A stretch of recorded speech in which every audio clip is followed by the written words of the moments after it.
Bonjour à tous et à toutes. Si vous avez cliqué sur cette vidéo, c'est que vous vivez probablement cette situation épuisante.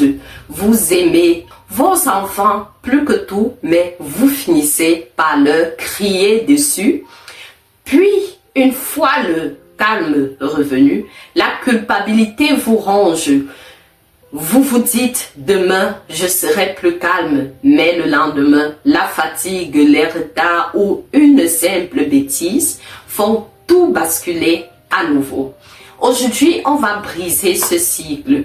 Dans les minutes qui suivent, je vais vous expliquer pourquoi nous crions, ce qui se passe dans le cerveau de votre enfant et surtout, je vais vous donner des outils concrets pour reprendre le contrôle de vos émotions avant l'explosion. Alors, ce n'est pas une vidéo pour culpabiliser, c'est une vidéo pour vous outiller afin de poser vos limites quand il le faut. Alors, respirez, regardez cette vidéo jusqu'au bout.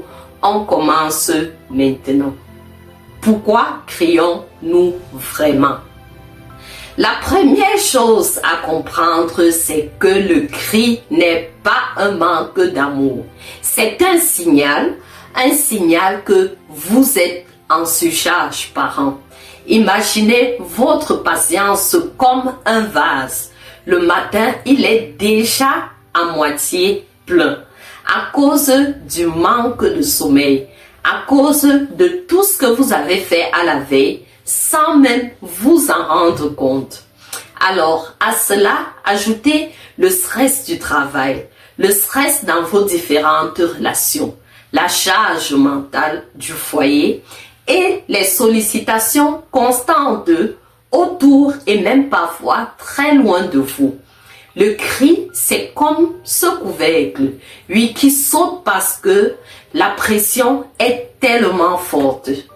D'un point de vue biologique, quand on crie, on sort du mode commun, on sort du mode parent réfléchi pour entrer dans un mode alarme ou survie.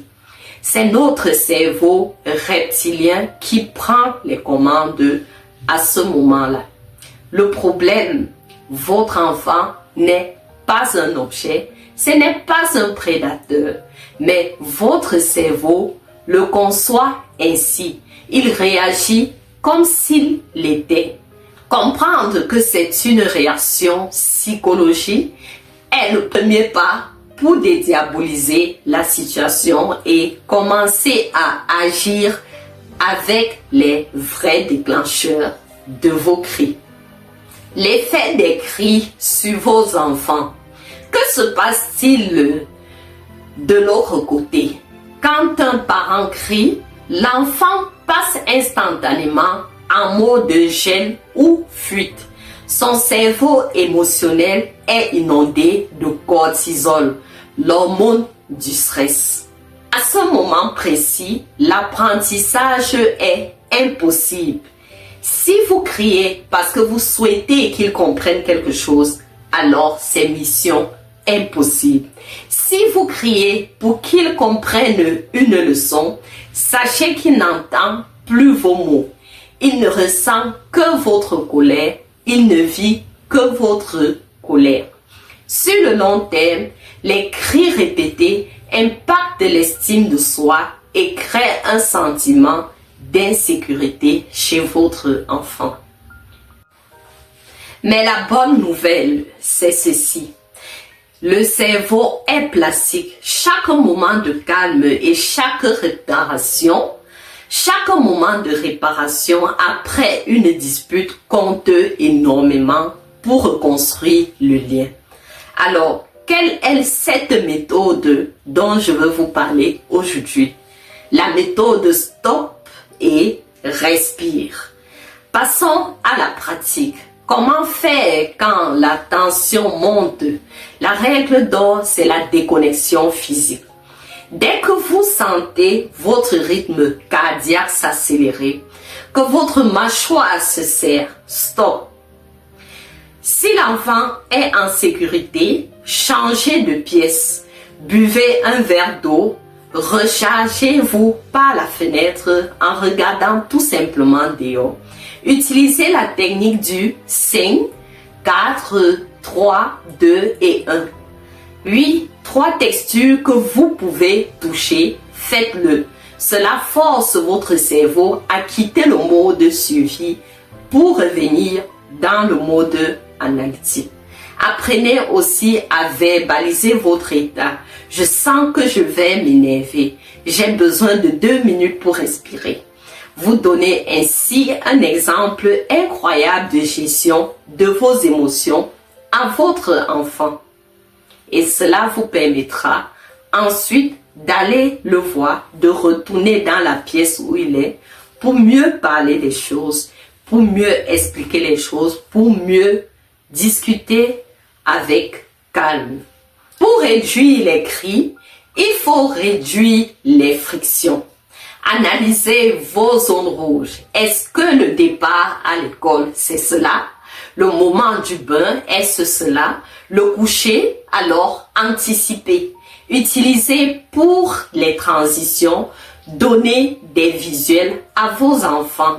Tu préfères mettre tes chaussures maintenant ou dans 2 minutes. Cela redonne du pouvoir à l'enfant et diminue son besoin de s'opposer. Et surtout, soignez votre propre vase. On ne peut pas donner ce que l'on n'a pas. Si vous êtes à bout, demandez de l'aide, déléguez une tâche ou accordez-vous 10 minutes de vrai silence. Un parent reposé est un parent qui a l'espace mental pour rester calme. On arrive à la fin de cette session. Si vous devez retenir quelque chose, c'est ceci. Soyez indulgent envers vous-même. La perfection n'existe pas. L'objectif n'est pas de ne jamais crier, mais de crier moins souvent. Et de savoir s'excuser quand on dépasse les bornes. S'excuser auprès de votre enfant n'est pas un signe de faiblesse, c'est la plus belle preuve de respect et d'amour que vous puissiez lui donner. Je vous invite à choisir une seule technique parmi celles que vous avez entendues aujourd'hui et l'appliquer dès ce soir. Dites-moi en commentaire laquelle elle sera. Merci d'avoir pris de votre temps pour vous et pour votre famille parce que vous allez respecter ces différentes consignes aujourd'hui. Vous faites de votre mieux et c'est déjà beaucoup. À très bientôt pour une autre session. Bye.